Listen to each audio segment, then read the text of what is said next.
Hi there, it's Bill with the Doomer Bloomer podcast. Now, if you're a listener to the show, you know that I've been doing this for a long time.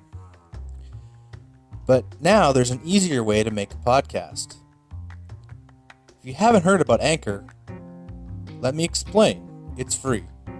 There's creation tools that allow you to record and edit your podcast right from your computer or phone.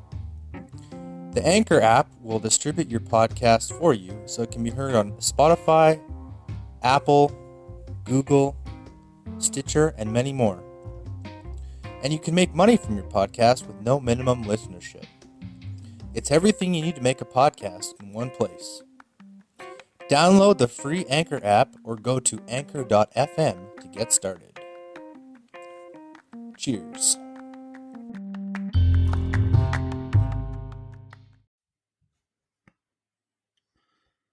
Hello, this is John Wynn. And Bill Ite. And this is the Doomer Bloomer podcast. And we have a show tonight. Finally. Talking about various subjects as per usual. What are we talking about tonight, Bill? On to the docket tonight, John. Pimp My Tesla, the new Tesla truck fail, Elon Musk. Okay. I want to showcase a book I've been reading about learning any new skill. It's called Mastery by Robert Greene.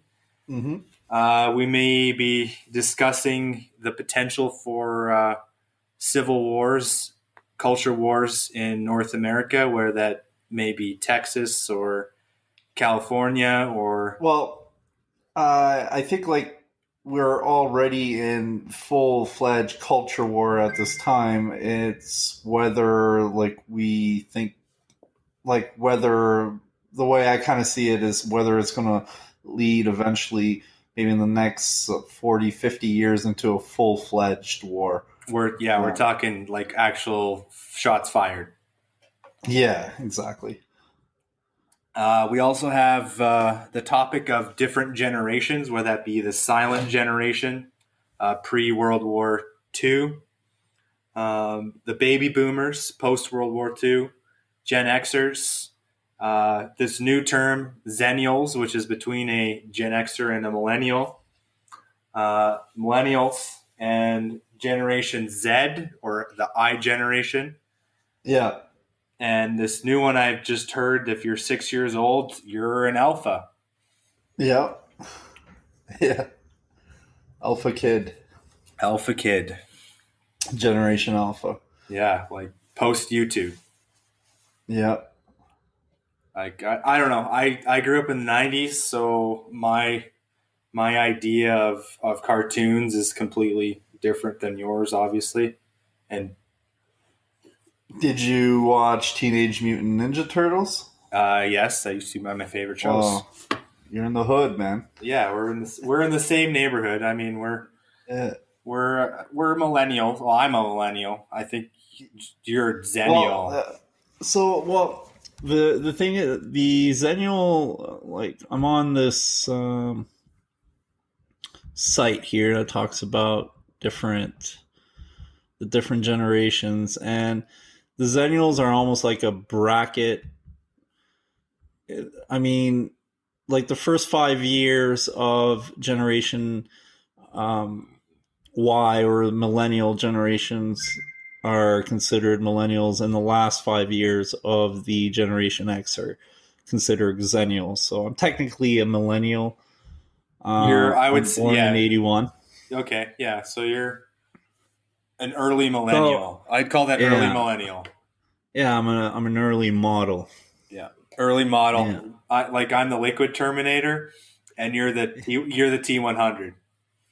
So you're kind of clunky, but you can kind of make it up with tenacity. I can get the job done. Yeah, you can get it done. You won't mistake me for a human. No. Exactly. Yeah, if I were a Terminator. If you were a Terminator. Yeah. I'm just trying to make it a good analogy. Yeah, you got good one, man. So you're saying like these iGens, like the safe space generation, because like this is actually, I guess I've fallen into this trap. Like later millennials are like this generation that are part of the safe space generation, and Me too. yeah, but it would actually this author Jonathan Haidt, he explains he actually studied this quite extensively, and it like all this talk like really started like the first whisperings of this type of culture, if you will, and especially in academia, happened in 2013. Okay, yeah. In 2014, that's where it really picked up, and it's been progressing more and more since then. Like the fragile generation, Snowflakes, the snowflake generation. snowflake generation, I guess. Yeah, and it would be maybe like some early millennials, but some, I mean, later, like very late millennials. But it's really, and this is the name of it's Generation Z, or the iGen generation. So, like an easy way to tell if you're iGen or not is if you remember 9/11, like the Twin Towers being struck, Yeah, and then you're considered a solid millennial. If you don't remember the Twin Towers, or if you were a toddler, then you're yeah. in the Well, I generation. 95 to 2012. So, Yeah. like the oldest iGen generation were 6 years old when this happened. When that happened. So, yeah, if I'm you're just, born after 1995, you're part of this newer generation which is a generation that's been currently in school since 2013. yeah, because they'd be ranging from 18 to 20, Yeah, 23.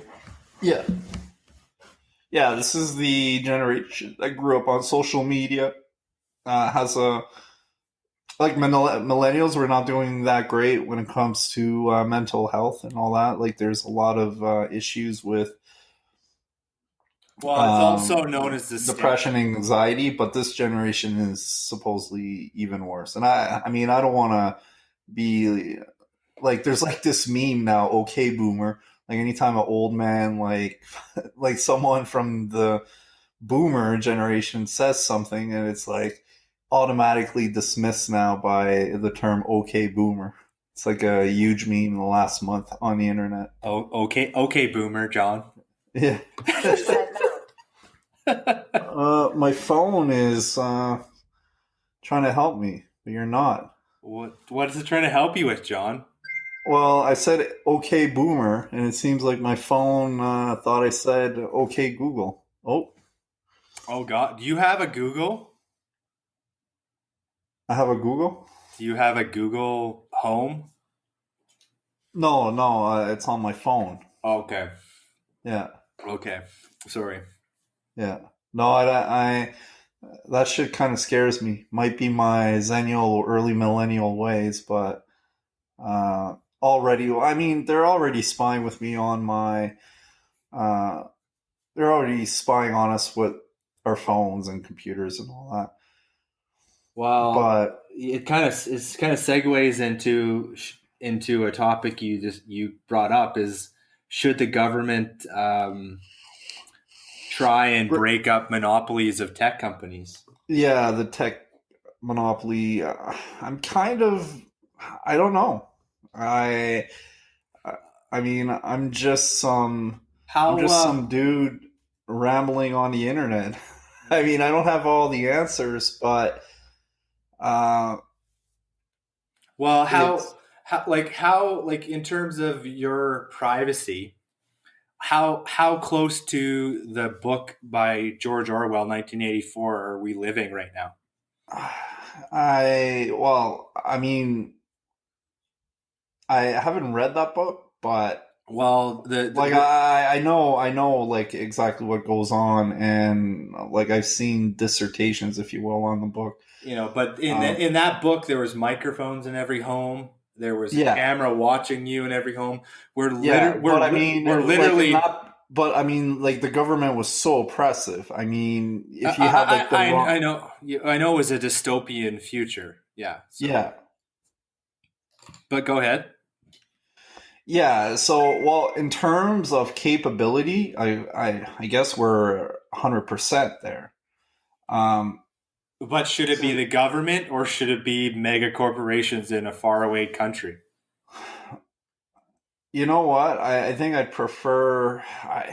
Well, that's why this is what makes me hesitate. I really don't like governments like getting involved in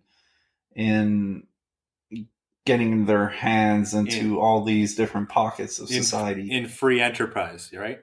Yeah, yeah, exactly. But I mean, if you got if you have like these companies that have this type of power that have I mean that can like basically destroy you in a blink of an eye. But I mean even a smaller company could do that. Like say you're a smaller company, you're like so Facebook has billions of users. So say you're an emerging social media network and you only have like say 5 million users. I mean, and you have all these people's data. I mean, it doesn't mean because like the company is big that they can't like ruin you. It's just that if when you have like these big companies like that and that no one can even penetrate the market anymore, that's when these companies kind of are able to do anything they want, right? Well, And I'm just like, how much access should we be giving these sort of corporations to our lives? yeah. Like I mean, I've definitely seen it with Instagram. I mean, if it has access to your microphone, Hmm. whatever you're talking about for the day or whatever you Googled that day, it stores your cookies. Yeah, Facebook And does it. They all do it. you They know, all every single one of them you know, do it. but I'm just saying, like, how much access do you want Google and Amazon to have to your life is Hmm. all I'm getting at. I personally like Amazon. I use Amazon a lot. Yep. Um, because I'm the type of person that I don't enjoy going to physical stores. Hmm. I would rather just go pick it up in the mail, and I know exactly what I bought when it comes to me. If I don't like it, I can ship it back. Um, Yeah. that was something that in the 90s and 2000s I never had access to. I know. I know. I Um, mean, I've like these technologies. Facebook when it first came out, and I started reconnecting with people I hadn't seen in years. Uh, it was I was amazed, and um, it felt like a blessing almost, like to have that sense of connection with a whole bunch of lost people. Um, Google, I mean, I well, basically self-taught myself so much stuff because of Google and YouTube and um, well, the I internet as a whole. But I mean, Google is like before Google, the internet was a mess, right? that's right. They were So one of like the first. the utility for all these and Amazon, like you said, I mean, I love Amazon too. So the utility of these companies are not in dispute. I guess, yeah. I guess the key points here would be: do they have too much power where they can really become like the dominant forces in the world, even beyond government, and pretty much do whatever they want? And also, are they so big that they can crush any competition whenever they want? But like this happened with the Rockefellers in the early 1900s. Standard Oil was this huge ass company that basically had a monopoly on the oil business, and they broke it up into three or four companies like Chevron, Exxon Mobil, and all that. Shell. No, Shell's actually a British company. Oh, it's part of BP. Okay, sorry. Yeah, yeah. Um, and yeah, I think it was broken down into smaller companies, but that became like Goliaths in their own right, and this guy was still majority stakeholder in all these different companies. You know what I mean? Yeah, it's So all he actually became richer because of it well. by There. breaking up these companies. But did it leave room for more competition? According to the book, I don't think so. What was the name? What was the name of the book? Ah, man, I read that.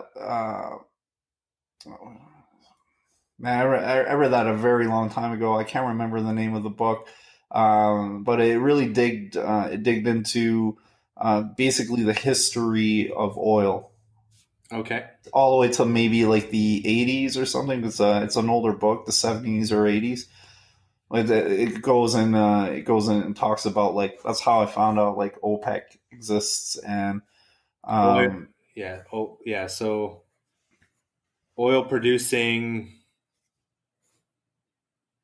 oil producing exporting companies or something like that. or countries. There you go. Countries, yeah. So that And I includes. think I think Saudi Arabia was they were part of it, and then they kind of like were getting out of here. They wanted to nationalize their own oil.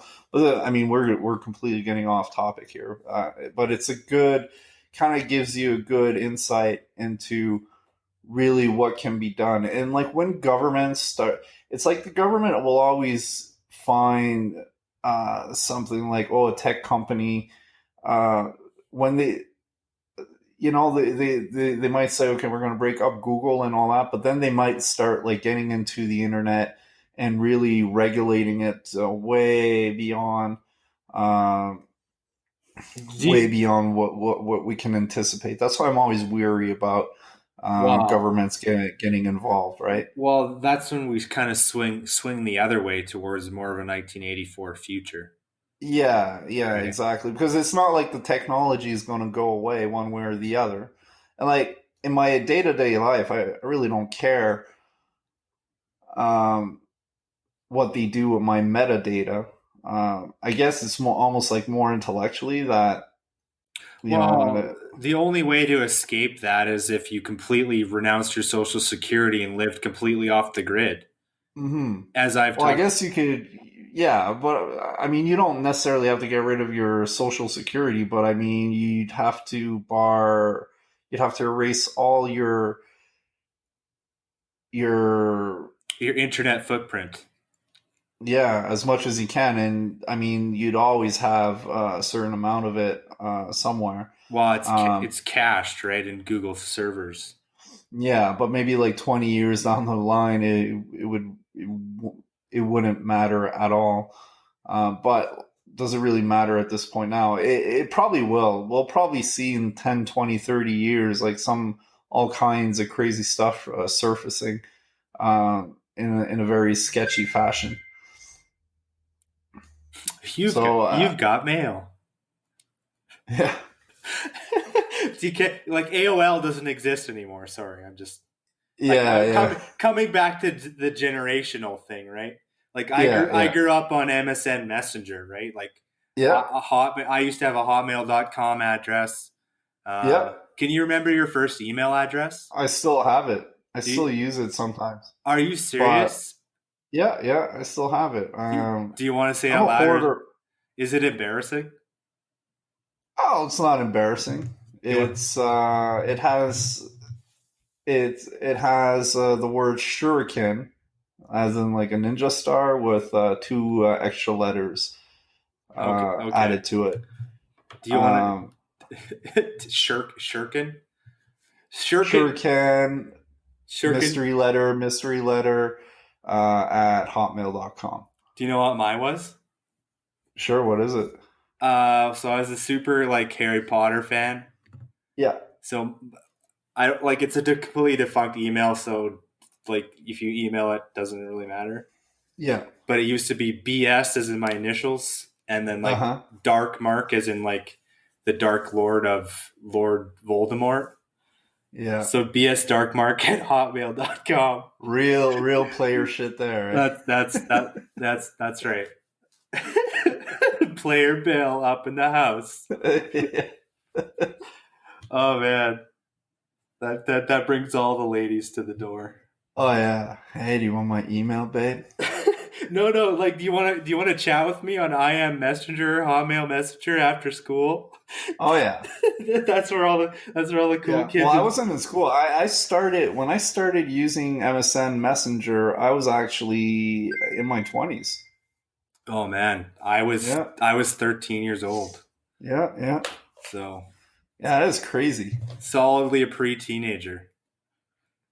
Like Google, like even after Google Did you had have their to? IPO, I used to use initially when I remember like the first few times I used the internet it was Yahoo, and then MSN search was what I was using, right? And I thought it was actually pretty decent. I kept using it Ah, for a while. I was on Netscape Navigator.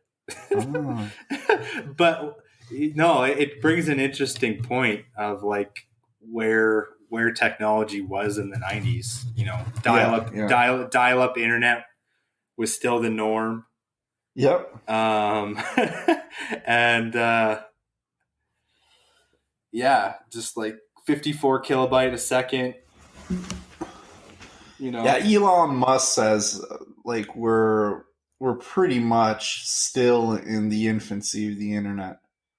Like if you uh look yeah. how electricity was in the first like 40, 50 years, I mean, Well, we've yeah. gone way beyond Nikola Tesla is to Elon Musk today. Really, you think about it.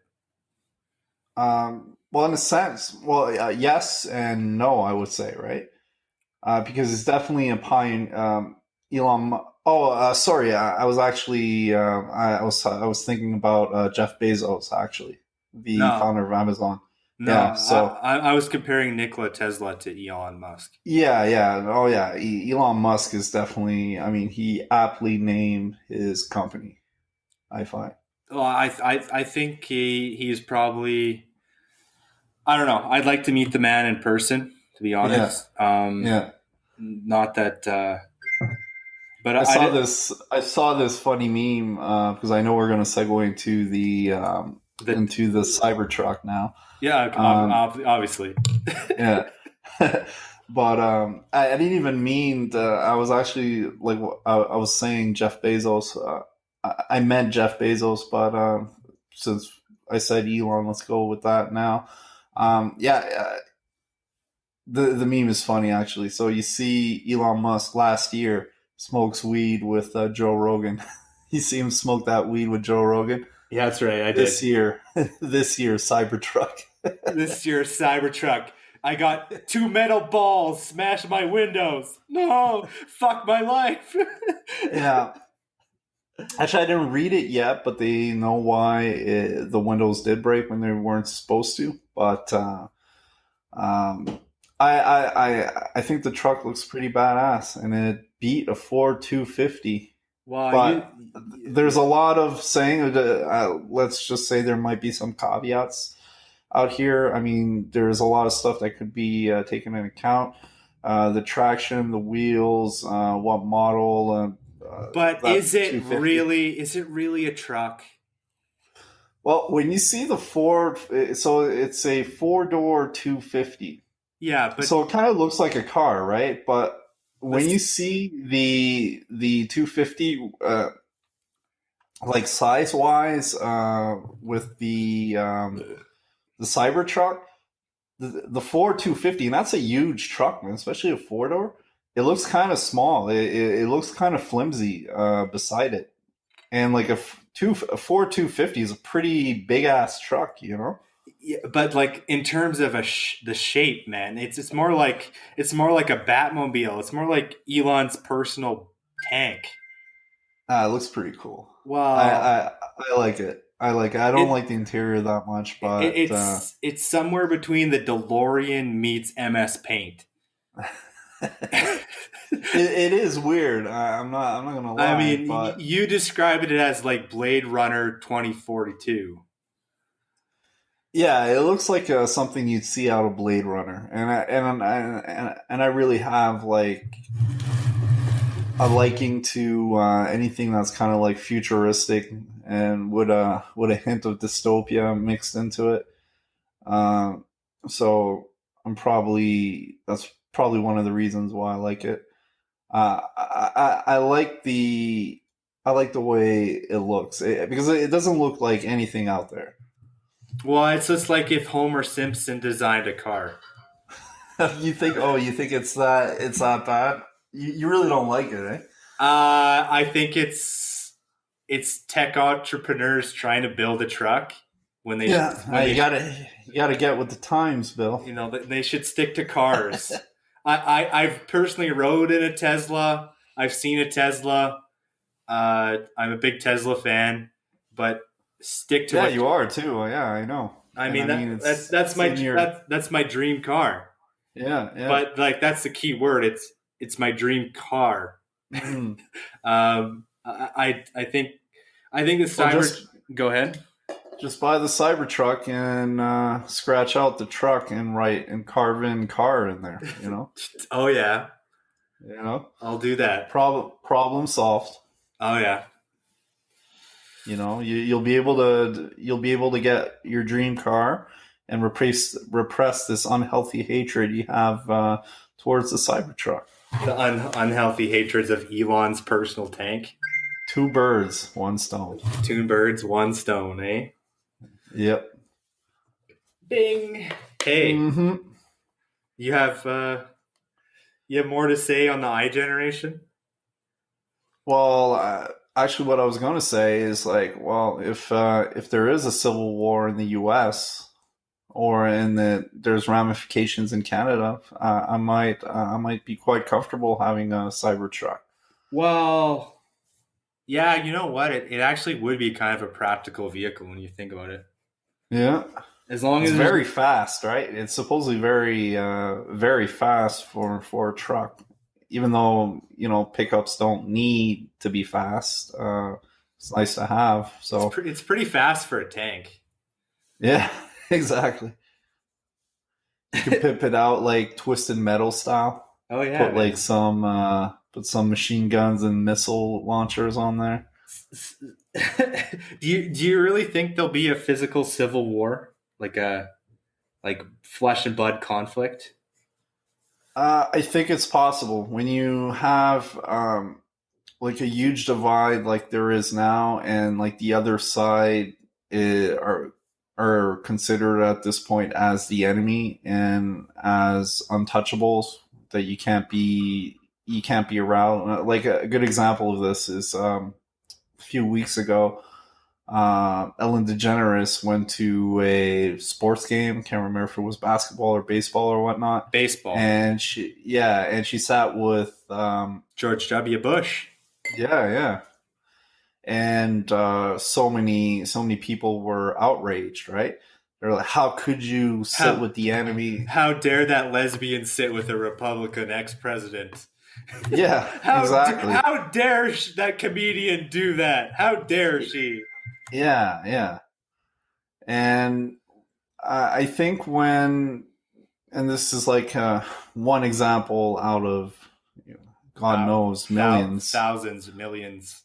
Yeah. I mean when there's this much of a divide that just keeps on getting more and more amplified for various reasons, and it continues in this trend, who knows what can happen.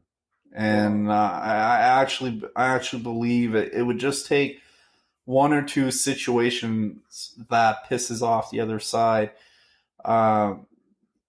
to a point where it's like it's over. Because like here in Canada, I mean, like the West, especially Alberta, they're getting sick of Canada and all that. They want to separate, and I mean, like we had, they want to have like their own type of Brexit, but within an actual country, not a continent, like not a union, right? If you look at different, I mean, like every state is basically a different country. I mean, you take a state like Texas compared to California, you're in 2 different worlds there. Well, one is gun-toting and religious, and the other is freewheeling and hyper climate change aware and very very woke. Yeah, very woke, but the taxes are super high. Yeah, very progressive in their uh, political views and all that. Very, but different, like gun toting, and yeah, Texas is definitely more religious than California. But I mean, I don't think it's as stereotypical as it was even a few years back. I don't think like every person's a Christian there and all that, but it's definitely a different place. But like California right now, man, I just saw Once Upon a Time in Hollywood. Man, what a good movie, Quentin Tarantino movie. It's the last one he got out there. Um, you see, like even you can just see like whenever there's a documentary about the 60s, they always like show California, and I mean there was huge upheaval, but there was something in the air back then, in the 60s, 70s, and all that. I mean, Like, there was like something special about California. Now it's a fucking cesspool with feces all over the streets, and the homeless population that represents, I think it's 48% of the homeless population. And that's where most of all the millionaires and billionaires are compared to the rest of the country, and that's where like there's the biggest poverty. And now like the California is trying to regulate even more and more. Like the U.S., a lot of people think it's like free enterprise. It's not, man. There's so many regulations there. In almost every in every sphere of business and financial markets and all that. Just remember, like when we were really into crypto and all that, like a lot of ICOs weren't accessible to U.S. Residents. You don't pay your taxes in the U.S. I mean, you go to jail, right? I mean, they don't care. Wesley Snipes went to jail because he didn't pay his taxes. And California is getting even more involved now. They're basically forcing people that want to work for themselves, like independent contractors, uh, to be to have to work for another company. yeah, so they're not really freelancers anymore, are they? No, exactly. They're employees. Yeah. And yeah, so a company like that, a state like that, that's completely the opposite with some place like Texas, which is super pro business, very low taxes compared to their property is affordable. Mm-hmm. You can't help but breed completely different mindsets. Well, regional differences are what make up a cultural identity too. So Yeah, yeah, because I mean, like, there's differences between, um, yeah. As soon as you have a large enough geography in any country, you're going to have like cultural differences. But well, let's it's when you can't have a conversation with with these people, with the other people you disagree with. When there's no room for conversation, um, violence is kind of like the last resort. But when there's no conversation, it's the only resort you can really have at that point, or separation. well, I know that for myself personally, sometimes, to have a conversation with someone who's 5 or 10 years younger than myself, Mm-hmm. there's a world of difference there, Yeah. just in terms of life experience and how they talk. Mm-hmm. People don't want to be gendered, misgendered. Um, there's a whole verbiage there that I didn't even grow up with. So I'm finding it a little bit difficult at times to relate to people. Yeah. And then broadcasting that to older generations, right? I imagine how they feel. Yeah, for sure. Yeah, I mean, a lot of revolutions start with young generations too. Like that's how uh, So, Mao in China like used fucking child like young kids to start the revolution, right? Castro, the same thing. Yeah, you indoctrinate a very naive youth with some ideals, and that's why a lot of these intellectuals are starting to be worried about the left, with good measure, because like the left is getting to some type of communism at this point. It's not like socialism. I mean, I think socialism mixed with capitalism is one of the best mix we've seen on the planet. You could call it capitalism plus. It's or a Bill Maher joke. or capitalism plus, or Yeah, socialism light. yeah, exactly. But I mean, what we're seeing here is a young generation that doesn't see no hope for the future, even though in a lot of ways, even no people on Earth has ever Lived at a greater point in time. yeah, and like, well, if you jot down like the checklist, if you will, like the different various uh, things Run. you can monitor, like health, ease of life, hygiene, food, all across the world. We've never had it better, but we have like some of the highest rates of suicide these days, and anxiety and depression and all that. So when you have a Well, generation of kids that's unhappy, mm-hmm. like all it takes is a few, like look at these Antifa kids. I mean, they look like, it looks like Revenge of the Nerds, man, on the streets. But I mean, they're taking over the streets, and especially in these western, like in California and Oregon and Washington and places like that.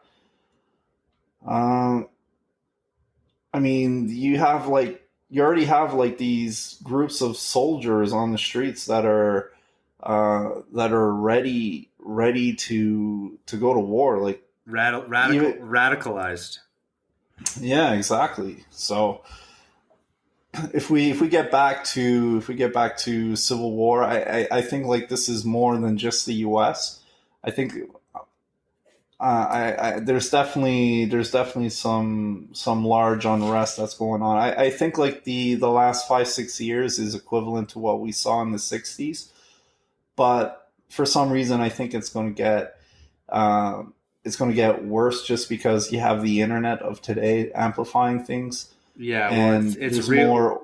real time 24-hour news cycles, Twitter. Yeah, yeah. And I think that there's so many different now, since all these different countries are participating in this global political sphere that we have now, that uh, like there's already large suspicion that the Russians meddled with the elections and all that. I mean, it would be very easy for some smart people from different countries or different political views or cultural views and all that to start meddling in the West, and trying to export or import their ideas and impose them on a given culture or society. So I think the West is in very, very turbulent times. A lot of people say it's actually the end, the beginning like of the end. like a decline. Yeah, kind of I, like Rome, right? I was just gonna segue into that because I feel like we're coming out of the apex and then coming onto the decline Mm-hmm. in lots of ways. That's what I see it as personally. I Mm-hmm. don't know if you agree with me or not, Yeah. but I see a decay of traditional values Mm-hmm. towards a left leaning, politicalized and radicalized agenda, if you will. Mm-hmm. whether it's unconscious or conscious, um, you know, but it becomes Well, it's definitely. I mean, there's been a decay in traditional values, and I don't even see that necessarily as a bad thing since the '60s. Um, Now, what's going to replace it? That's the scary thing here. well, Now, like you look at a superpower like China, um, I'm terrified that China, the way it runs its country, is going to start running the rest of the world. They have like a social credit system now with cameras on every single corner, and almost like a Black Mirror episode. They're going to rate your if you jaywalk, you lose points. If someone reports saying that you wow. were rude or whatever, you lose points on your social credit score, and that can affect you. It's going to be, and it affects these people in job interviews, in what kind of service, like if they want to get internet service at their home and all that. Now that's like 1984 style. So Personified in the flesh. yes, exactly. So what I'm afraid of is if especially this newer generation, but I would say our generation too, millennials, don't quit like trying to tear down our own culture.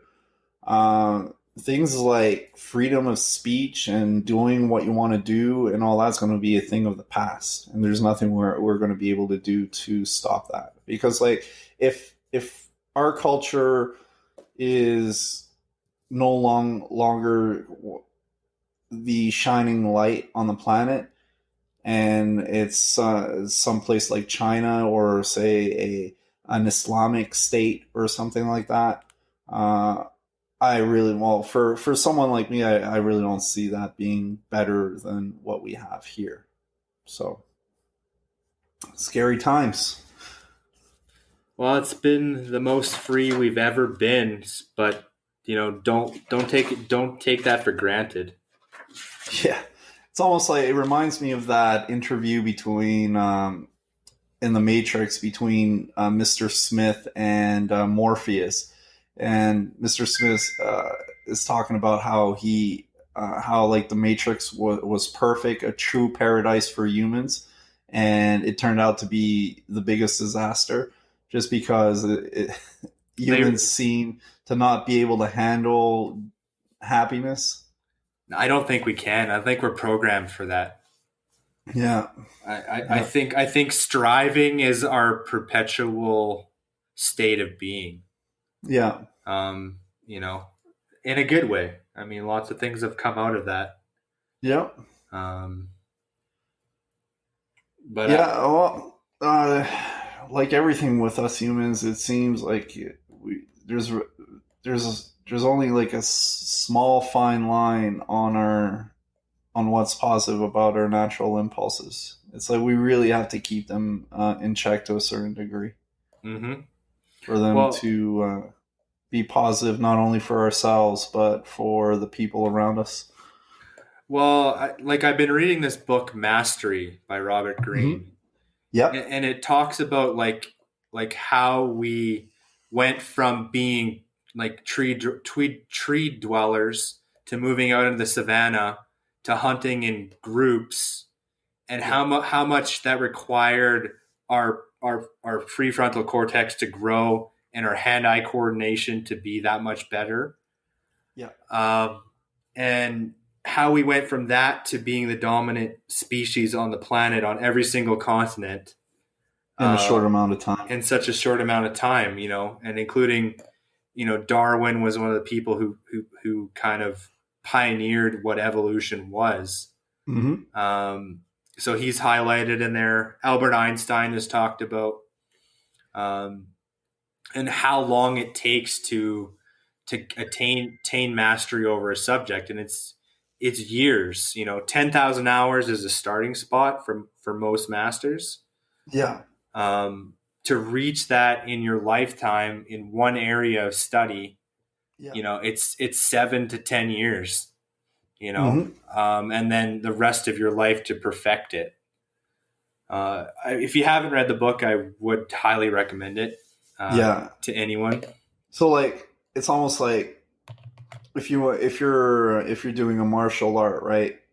To be a black belt is actually approximately 7 to 10 years. There's exceptions, of course, but once you get your black belt, you're kind of like only on the beginning of your path to mastery at that point. Well, yeah, there's an apprenticeship phase, and then there's a creative active phase, and Mhm. then mastery comes much later. Yeah. So, and I just realized how much of life has been an apprenticeship of things, right? Yeah. Learning the systems of things, and then deep diving on a subject, until literally you're so good at it you can make the connections widely disparate in your mind. Yeah. Well, what do you think is the percentage of people that are true masters of something on the planet? It's probably very low, right? 0.01. Yeah. Yeah, definitely. I mean, it's easier now with the internet and the access of information, but in the past, you had to come from aristocratic family, have some sort Hmm. of wealthy background, or just been lucky. Or kind of been born into a certain skill that was part of your family lineage or something, like a blacksmith or something. Correct. Yeah, yeah. We don't really traditionally nowadays look highly on those sort of professions or like skill trades in general, Hmm. because you're working with your hands. Oh God. But everything you see around you is created by somebody Yeah. at some point, whether that be a bricklayer, bricksmith, or Yeah. Well, we do focus on specialization, but I don't think there's any, because like when you become a master at most things in this day and age, it means lots of money, right? yeah, Like absolutely. a true master, like say at chess, like at my best at chess, I'm in the top 3% in the world. Well, at least on chess.com, the biggest website on the world, and you actually have the real chess champion and all that. But I'm far. I mean, I am far from being a master. Well, you ain't. You Yeah, know. you're not Bobby Fischer.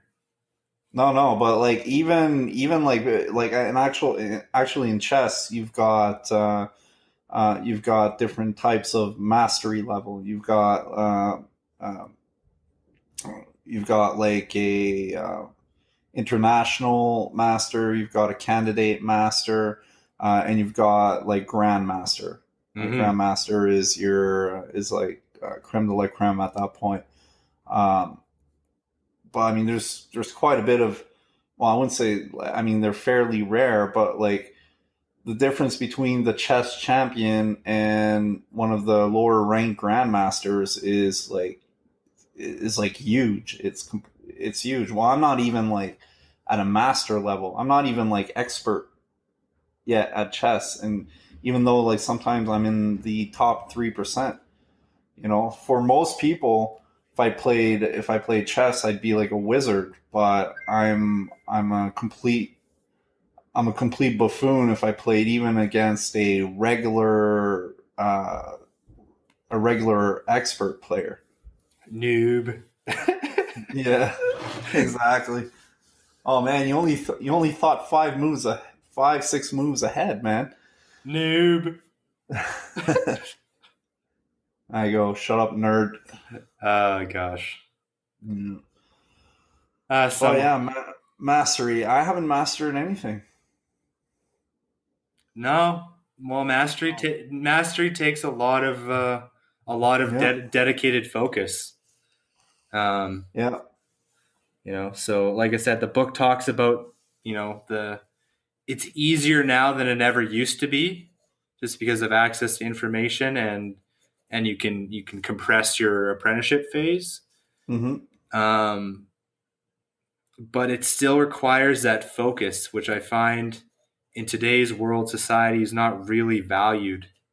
hmm, Especially the way people are taught now, yeah, like rote memorization. You know, like I do a lot of self learning and self education, right? yeah, Just because I find my learning style is more adapted to that. In the way that generationally we were taught, it doesn't really like, there's an emphasis on book smarts now. Whereas before it was more of hands-on, and you do it and you do it until you figure it out. And that's how I learn best, is by doing things. Yeah. Maybe that's just me. Maybe that's my particular style of learning. I don't know about yourself. Well, in anything, you have to participate and actually do what you need to do. I mean, you can take trading as an example. You can even paper trade with like virtual money, but until you actually use real money, and there's like the emotional, psychological variables that are necessary. You can read all the books and take all the courses you want, but you're not going to get any better. You can apply that to golf. You can apply that. You can read every single book, watch every single video on golf or any sport or any game or any endeavor. You have to participate.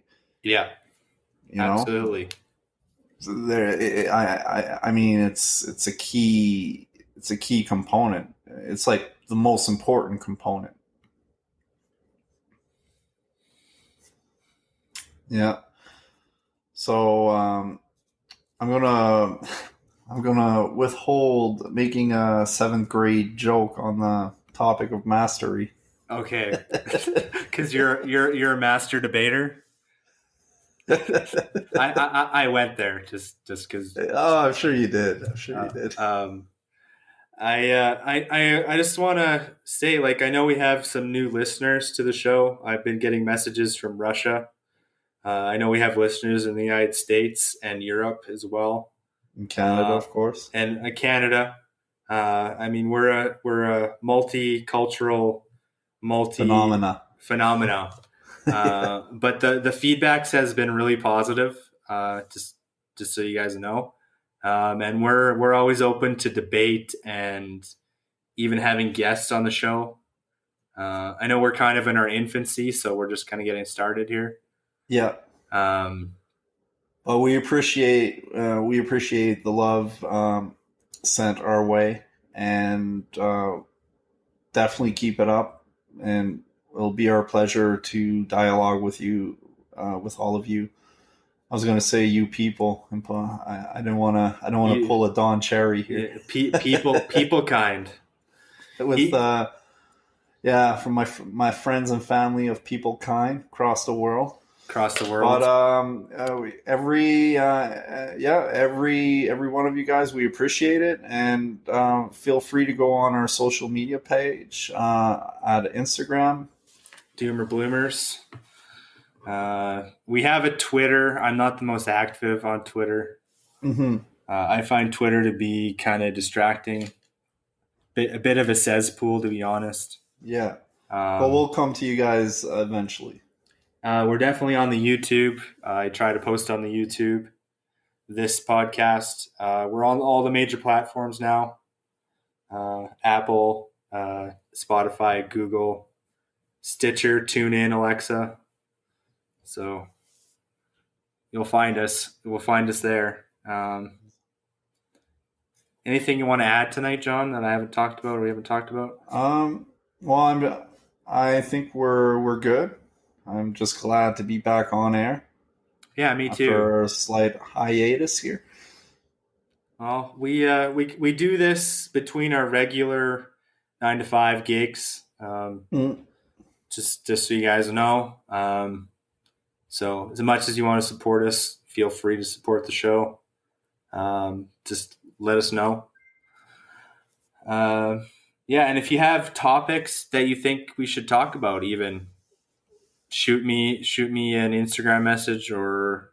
Yeah, definitely. Well, we're definitely looking forward of what you guys find important, so we can discuss this with our fans virtually, or maybe even directly on the podcast. All right. Do you want to sign off or? I think we're good. So this is John Wynn. And Bill Ate. When we're signing off. Cheers. Peace.